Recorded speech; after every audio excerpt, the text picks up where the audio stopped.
suis cadre de l'Université Anta Diop de Dakar, je peux dire universitaire, titulaire d'un doctorat en sciences politiques, mais aussi titulaire d'un diplôme d'études spécialisées en finance, audit et comptabilité. Je suis également donc diplômé du Centre d'études diplomatiques stratégiques de Paris.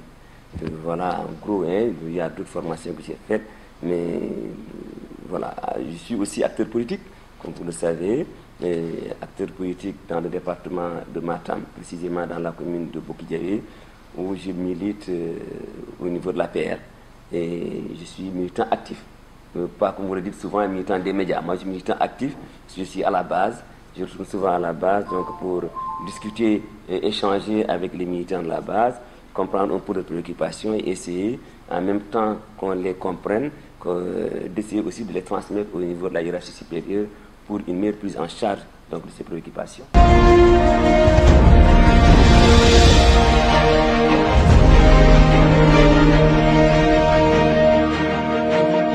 C'est une question très difficile parce que la politique au Sénégal est très chargée. Et d'ailleurs, on dit souvent, quand vous dites politicien, on vous dit tout de suite, waxi politicien là. Donc c'est une parole de politicien. Donc ça veut dire que c'est difficile un tout petit peu. Cela est dû peut-être à plusieurs choses à la fois. Il y a le vécu sénégalais, c'est-à-dire qu'à l'indépendance, qu'est-ce que nous avons fait pour asseoir la politique? Et ensuite, il y a eu les élites qui ont avancé un peu. Qu'est-ce qu'elles ont fait du concept même de la politique? Et ensuite, maintenant, après, il y a eu un épanouissement généralisé depuis l'intégration ou l'instauration du multipartisme intégral. Donc voilà, à peu près, donc c'est très difficile de dire exactement la situation politique. On peut par contre dire que c'est une situation très difficile dans la mesure où on ne situe plus les idéologies. Vous pouvez voir aujourd'hui quelqu'un qui est du PS, demain il est PIT, après demain il est APR, etc. Donc ça veut dire qu'il n'y a pas de frontières. C'est vrai, il y a des avantages pour ça, mais il y a aussi des inconvénients. Les inconvénients, c'est qu'il n'y a pas de ligne idéologique. Et quand il n'y a pas de ligne idéologique, il n'y a pas presque de code de conduite. Chacun peut se permettre d'appuyer qui il veut, de porter le message qu'il veut à l'instant T, de le changer à l'instant T présent. Donc ça, c'est un peu la difficulté que nous avons au niveau politique. Mais heureusement, comme j'aurais pu le dire quand même, qu'en dépit de toutes ces difficultés-là, il faut quand même dire que la classe politique, à mon avis, contrairement à ce qu'on peut penser, elle est quand même mature et elle a la chance aussi d'avoir donc des citoyens très sereins, des citoyens quand même plongés plutôt dans le développement de leur pays que dans des luttes fratricides, donc comme on peut le voir dans d'autres pays.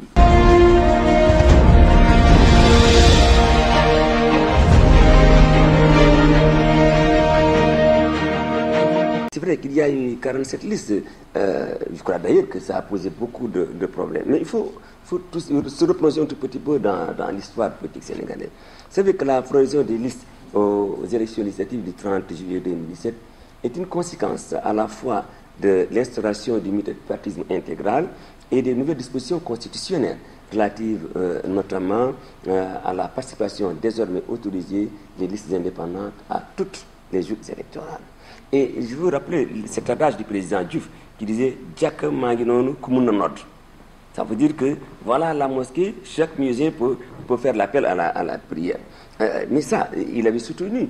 Mais ce fut malheureusement, heureusement, c'est son nom, le coup d'envoi d'une course effrénée vers la création de nouveaux partis politiques. Il s'agit certes donc d'une affirmation à la fois de la liberté d'opinion et de croyance, mais aussi d'un système qui enseigne une liberté dans sa structure sociale. Si je présume au départ que leur noble mission, quand je dis leur mission, je parle des acteurs politiques, de ceux qui ont formé ou créé des partis politiques. Leur noble mission était de jouer un rôle de plus en plus appréciable dans le processus de formation politique de l'opinion publique. Mais à l'arrivée, on peut quand même se rendre compte que cette situation présente aujourd'hui un caractère absolument complexe, illisible et très défavorable à toutes les organisations politiques de notre système. Même si le multipartisme reste incontestablement un des indicateurs les plus significatifs de la démocratie. Il y a beaucoup d'autres indicateurs, mais le multipartisme reste quand même l'un des indicateurs les plus significatifs de la démocratie. Il reste sans doute que le Sénégal, avec seulement 14 millions d'âmes, ne peut pas se prévoir de l'existence légale d'à peu près de 300 partis. si on en croit au ministère de l'Intérieur. Après 300 partis politiques aujourd'hui au Sénégal. Cette poussée quantitative est très importante et de nature donc, à créer un désordre politique coûteux et une désorganisation déchirante.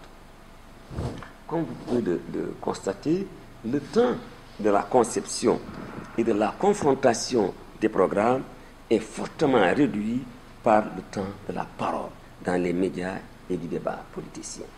Dans ce contexte, on peut bien comprendre qu'il y ait des difficultés dans l'organisation matérielle des élections législatives du 30 juillet 2020.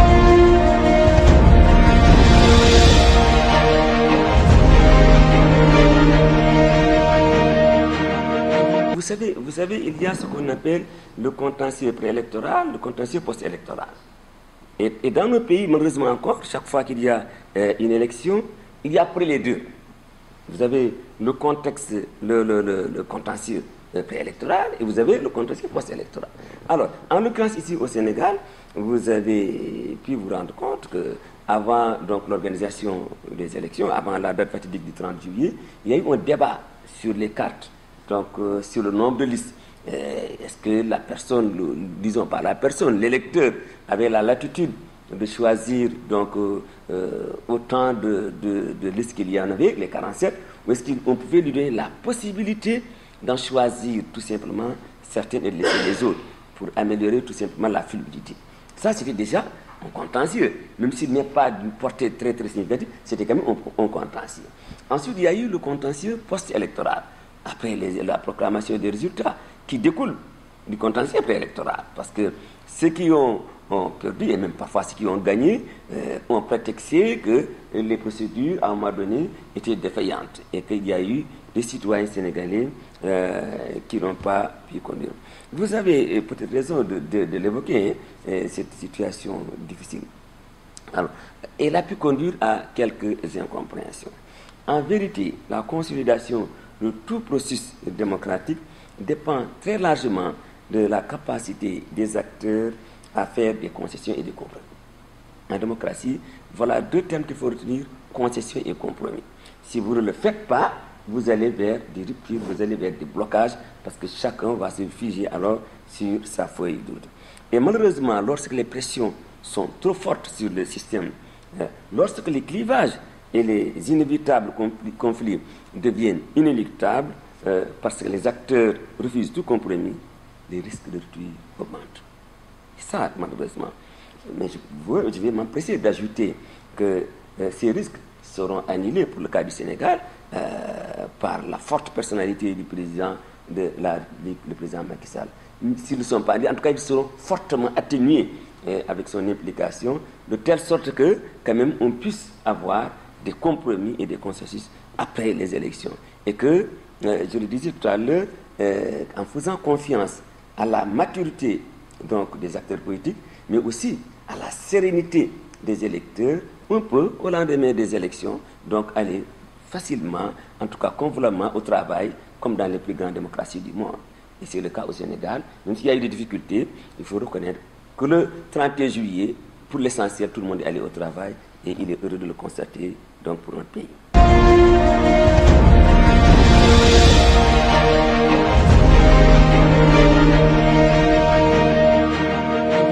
Oui, c'est vrai qu'une certaine communication tend à faire croire que les recours au Conseil constitutionnel sont systématiquement rejetés par les 7 sages. Il y a aujourd'hui, dans notre pays, il faut le reconnaître, il y a une rumeur, ou en tout cas une forme de communication qui tend à faire croire que, que les 7 sages ont peut-être même déjà rédigé à l'avance le reçu. Mais je pense que ça, c'est une grave méprise du rôle du juge électoral, parce que le Conseil, c'est le juge électoral.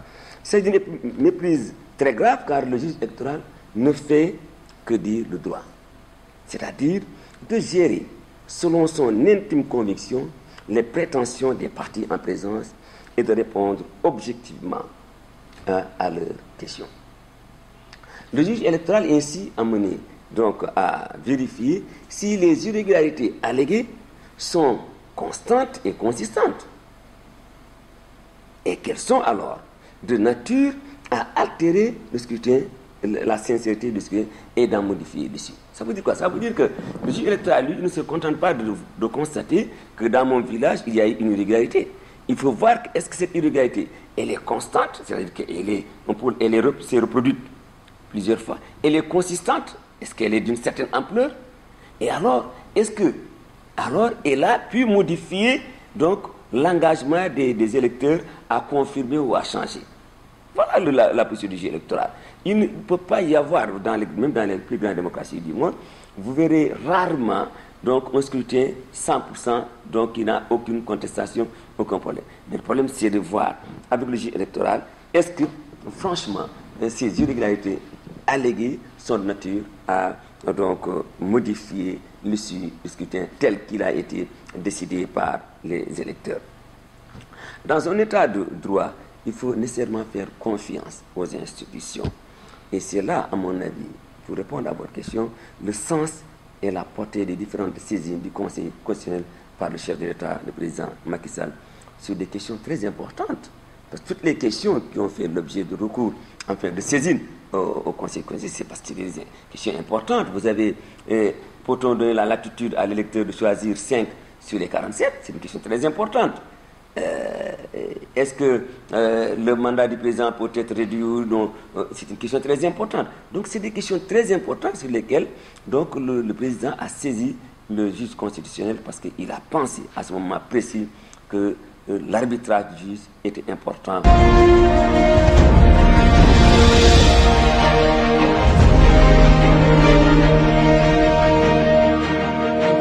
Oui, je vois à quoi vous faites allusion, hein. Mais moi, je n'ai pas malheureusement écouté les propos attribués au président Abdoulaye Wade, pour ne pas le nommer, qui, en tout cas, en ce qui me concerne, je le pense très sincèrement, restera une des grandes références dans la conquête des libertés et de l'installation de la démocratie dans notre pays. Le président Wade sait mieux que quiconque, au regard de son parcours d'ailleurs, que dans une situation de boycott et d'intimidation, la démocratie cesse d'être le terrain où personne ne peut imaginer agir en dehors des institutions démocratiques. C'est ça le boycott. Et l'histoire est là. Vous avez le boycott des élections législatives par une partie quand il était au pouvoir. Vu les conséquences que ça cause dans notre pays, il y a une rupture et que donc malheureusement pendant des années on n'a parlé que de ça. Donc on ne s'est pas focalisé sur la croissance, c'est pas focalisé sur la santé, sur le développement de notre pays. C'était plutôt comment gérer les conflits. Et ça, c'est vraiment préjudiciable donc, au développement de notre pays. Alors, en tant qu'ancien chef d'État, le président sait parfaitement donc, la première préoccupation de la mise en œuvre du suffrage universel reste la sauvegarde de l'ordre public. Ça, je crois qu'il le sait puisqu'il a écrit, c'est un grand monsieur qui a fait beaucoup d'ouvrages sur la démocratie, qui a donné beaucoup d'interviews, beaucoup de contributions. Donc il sait que la sauvegarde de l'ordre public passe par donc, la mise en route du suffrage universel. Et donc je reste convaincu que le maître du jeu, le président Macky Sall, ne tardera pas donc, à prendre toutes les dispositions pour que donc, des discussions soient engagées, pour que des échanges soient opérés entre lui et son opposition, de telle sorte qu'on puisse avoir une situation apaisée, donc capable donc, vraiment de pousser le plan Sénégal émergent.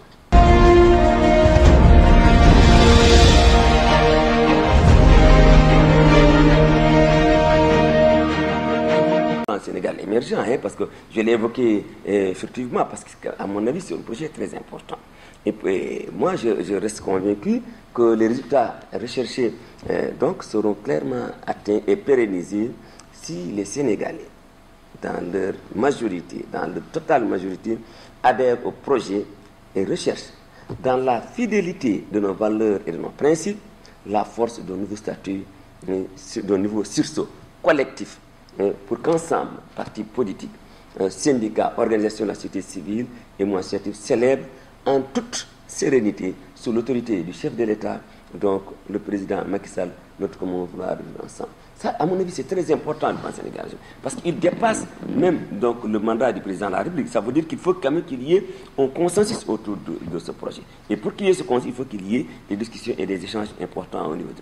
Alors maintenant, pour venir à la situation du département de Matam, ou de la commune de Bokédiaye, puisque vous voulez que j'évoque un peu donc, mon ancrage au niveau local, au niveau de l'APR, alors je voudrais d'abord me féliciter du dépassement de tous les principaux acteurs de notre commune qui, dans un élan de solidarité et de renouvellement, donc de l'attachement au président Macky Sall, ont accepté de battre campagne pour le triomphe de la coalition Benno Bokk Yakaar. Vous savez que dans tout parti, et moi j'ai l'habitude de dire que les tendances en soi ne sont pas mauvaises, il y a des tendances partout.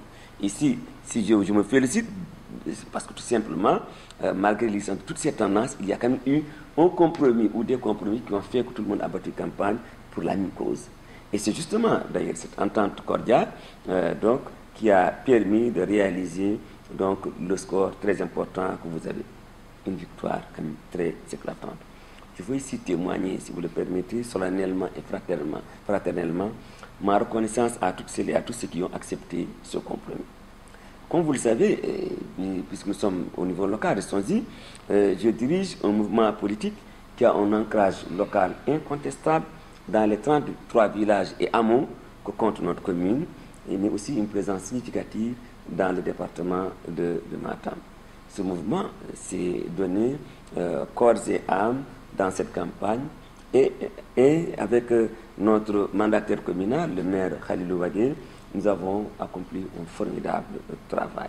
Mais disons, quand même, il faut le dire, il ne faut pas noyer le poisson comme ça, mais disons d'une manière générale que tous les acteurs, tous les cadres donc, ont donné et ont apporté leur contribution significative dans cette victoire-là.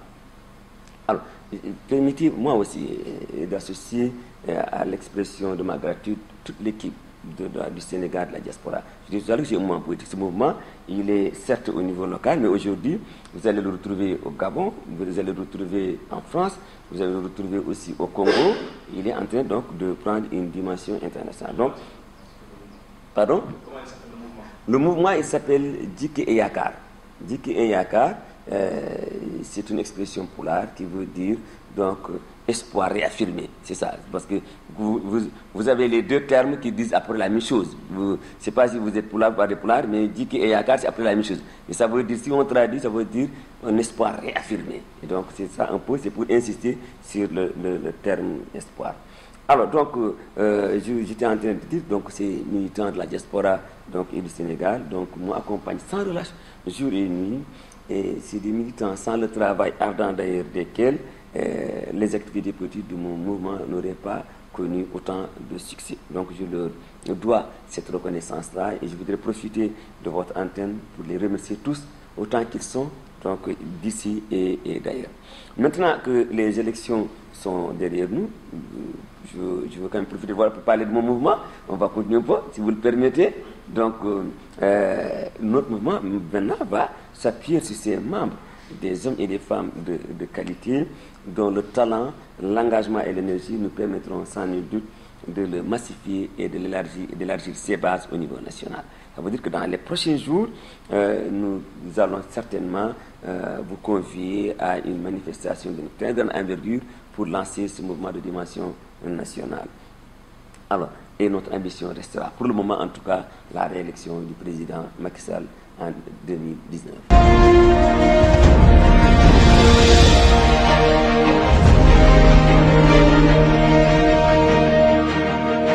Oui, vous savez je ne veux pas anticiper les choses, mais nous avons un mouvement, je vous l'ai dit tout à l'heure, qui a un ancrage local important. Aujourd'hui, ce mouvement-là, il s'est implanté dans les 33 communes, dans les 33 villages et hameaux de la commune. Ça veut dire que vous n'allez pas dans la commune de Bokédiaye, il n'y a pas un seul village ou hameau, vous ne verrez pas quelqu'un qui se réclame du mouvement. Ça, c'est important. Mais il appartiendra à nos militants, le moment venu, de décider est-ce que nous allons à la conquête des suffrages pour prendre la commune et apporter un souffle nouveau, ou est-ce qu'alors nous allons tout simplement accepter le choix qui sera fait par le président de la République, le président de notre parti. Mais ça, le débat, il n'est pas encore présent. Pour le moment, ce qui nous importe le plus, c'est de le massifier. C'est de consolider cette massification et d'élargir ses bases, tant au niveau local, départemental qu'au niveau national.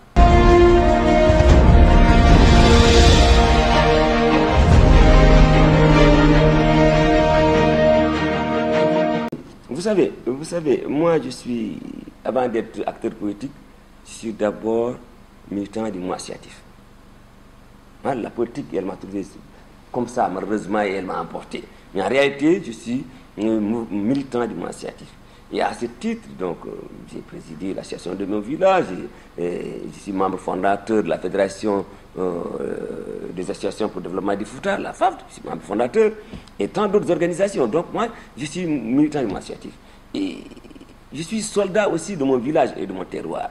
Et c'est dans ces conditions que j'ai à faire quand même des actions, qu'on peut dire remarquables ou ne pas, ça dépend de la personne qui juge et de son échelle de valeur. Mais en tout cas, j'ai eu à apporter une contribution significative au niveau de la santé, par exemple. Quand j'étais président de mon association, j'ai aidé à la construction de la maternité de mon village.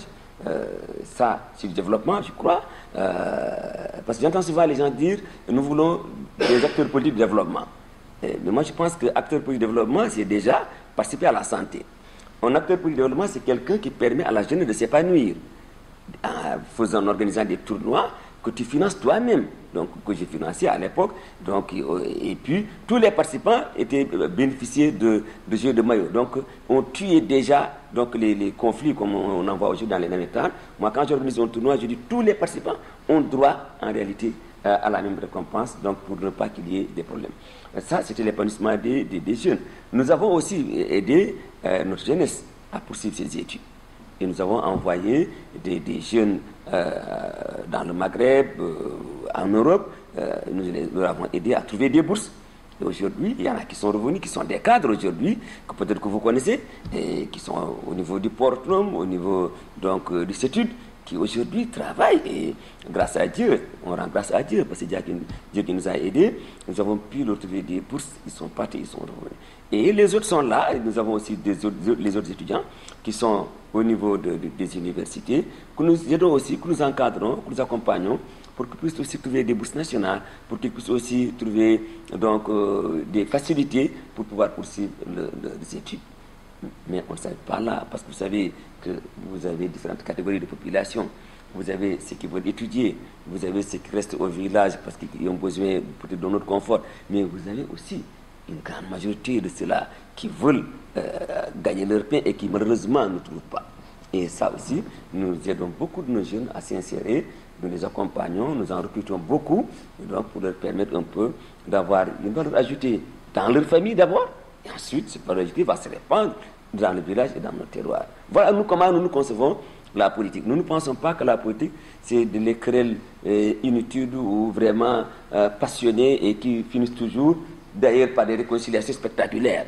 Non, nous pensons que faire la politique, c'est d'abord et avant tout apporter une contribution significative à l'épanouissement de ton terroir et bien sûr de notre pays. Donc c'est pourquoi nous en faisons un credo. Nous faisons tout ce que nous faisons, toutes nos stratégies sont orientées d'abord pour la prise en charge des préoccupations de nos populations, surtout de la jeunesse, que nous aidons à trouver de l'emploi, que nous aidons à poursuivre leurs études, que nous aidons à s'épanouir au niveau de la base en organisant des tournois de football ou d'autres disciplines sportives.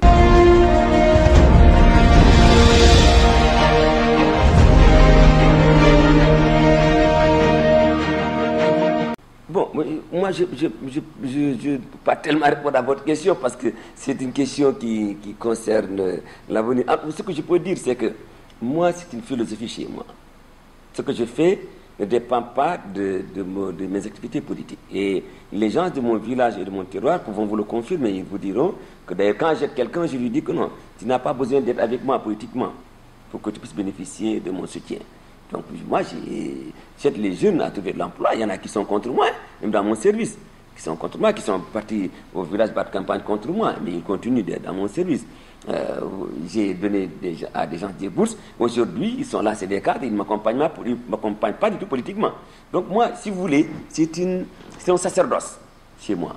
Donc, d'apporter une contribution dans mon terroir. Maintenant, si d'aventure, un jour, la question se pose, oui, nous voulons que vous fassiez plus que ce que vous faisiez, parce qu'en vous donnant un poste électif, vous pouvez faire mieux. Oui, là, on appréciera. Mais pour le moment, je pense que nous pouvons rester sur notre philosophie, celle d'apporter notre concours à toutes les populations, sans exception, qu'elles soient avec nous et qu'elles soient contre nous, parce que nous considérons que c'est tous des habitants de notre commune, c'est tous des Sénégalais, et que alors à tous nous devons un soutien et un appui tant que c'est possible et à la limite de notre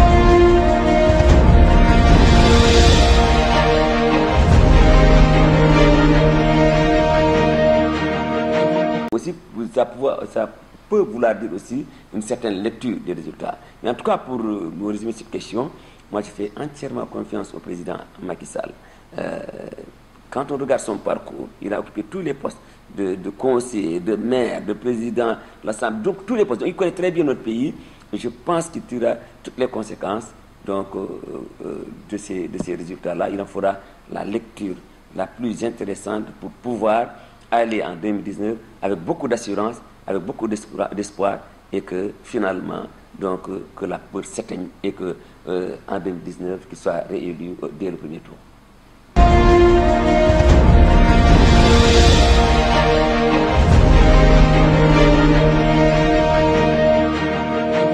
Moi, je pense quand même que la configuration de cette assemblée qu'on va installer dans les prochains jours, je pense qu'elle appelle de la part donc, de l'APR donc, une certaine vigilance. Ça veut dire un nouveau comportement, j'allais dire.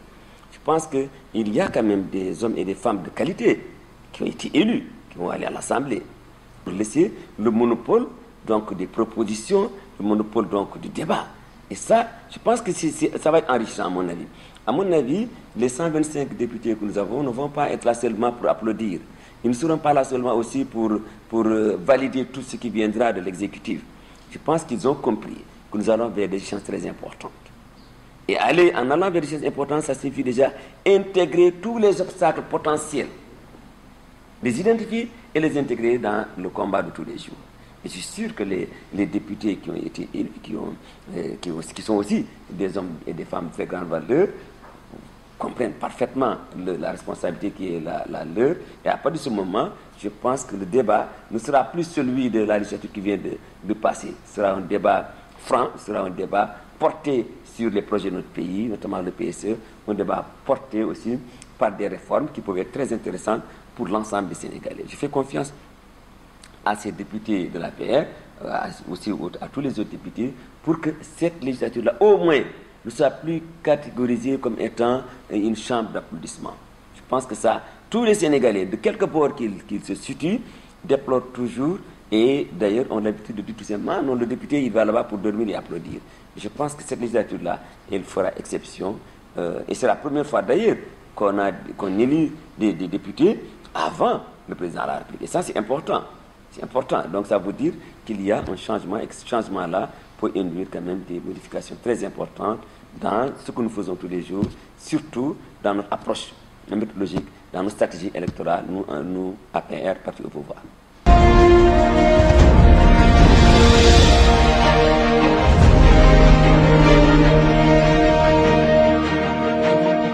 Moi c'est peut-être à cause de ma formation, moi je respecte l'opposition. Moi je respecte entièrement l'opposition et je ne souhaite pas d'ailleurs qu'il n'y ait pas d'opposition au Sénégal. Moi je pense qu'un pays, c'est les syndicats. Un pays, c'est les partis d'opposition. C'est ça un pays.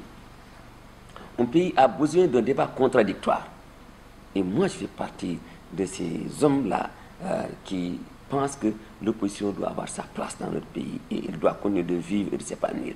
Maintenant, je suis à la paire, je suis dans la paire, je ne souhaite pas que l'opposition gagne, mais je souhaite quand même qu'elle vive, qu'elle s'exprime, qu'elle donne ses points de vue, et que quand ces points de vue-là sont importants, qu'on en tienne compte. Voilà, mais qu'elle aussi à son tour, qu'elle soit responsable. Voilà, et qu'elle se dise, ok, à défaut même si elle ne veut pas, il n'y en a qu'à faire à l'image de l'Angleterre, son cabinet, et puis voilà, des ministres un peu virtuels qui réfléchissent sur des projets. Comme ça va nous aider, nous, notre pays, à avancer. Donc moi, si vous voulez, je suis partisan d'une bonne cohabitation, pas au sens de la Constitution où il y a une opposition et une majorité qui ne partagent pas, qui ne sont pas des mêmes bords, non. Une cohabitation dans laquelle l'opposition joue son rôle parfaitement d'opposant. Donc de proposition, de force de proposition, de critique, et le pouvoir aussi qui gère et qui tient compte aussi des propositions donc de son opposition et qui la considère comme telle, parce que c'est quand même tous des Sénégalais.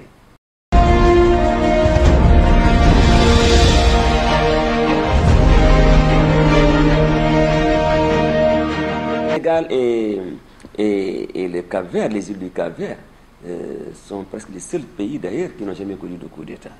Donc ça veut dire quand même qu'ils ont déjà une expression libre et démocratique quelque part, mais ils ont aussi le sens des acteurs. Les acteurs ont un sens commun donc de ce qu'ils veulent leur pays. Alors, le Sénégal est resté, et ça c'est la tradition, c'est de longtemps, hein. Le Sénégal est un pays démocratique, mais il ne faut pas se voir de la face aujourd'hui. Ils ne sont pas les seuls aujourd'hui. Vous avez le Bénin, qui est là, vous avez les îles du Cap-Vert, vous avez même le Mali, vous avez d'autres pays, d'autres encore. Et c'est heureux d'ailleurs que tous les pays y viennent.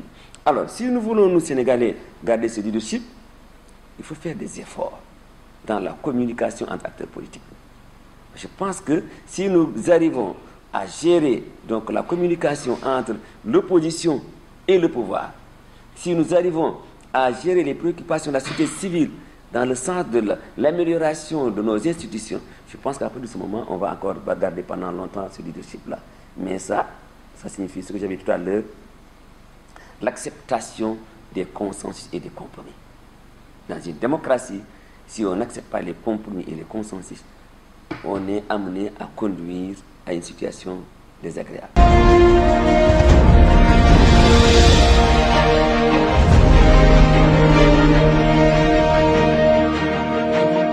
Mon mot de fin peut-être de vous remercier et de m'avoir donné l'occasion de m'exprimer sur ces questions très importantes. J'aurais bien voulu qu'on continue, hein, parce que moi, je l'ai dit en introduction, je suis politiste, spécialiste en sciences politiques. On aurait pu aborder des questions africaines, des questions internationales. Oui, mais peut-être sera la prochaine fois. Mais en tout cas, je suis heureux, moi, je suis très heureux de constater que malgré toutes les difficultés d'organisation, malgré les suppositions de fraude des uns et des autres, malgré donc les couacs ou les sabotages qui ont eu lieu à Touba et ailleurs, malgré tout, le juge constitutionnel, le juge électoral a donné le verdict des urnes et le lendemain, tout le monde est allé au bureau. Je pense que ça, nous devons le garder. Nous devons faire confiance à nos institutions et que à chaque fois qu'il y a élection, que ceux qui ne sont pas d'accord saisissent le juge et qu'après, on continue le travail. Moi, ça, c'est important pour moi. Ça, c'est la première chose que je retiens. La deuxième chose, c'est de dire à mon parti de faire la bonne lecture qui est ici et donc de s'organiser ici et maintenant. C'est maintenant qu'on prépare les élections, l'élection présidentielle de 2019, sans oublier quand même que nous devons travailler, que nous avons donc des résultats. Merci beaucoup. Encore une fois, de m'avoir donné l'occasion de m'exprimer sur cette question précise. Merci.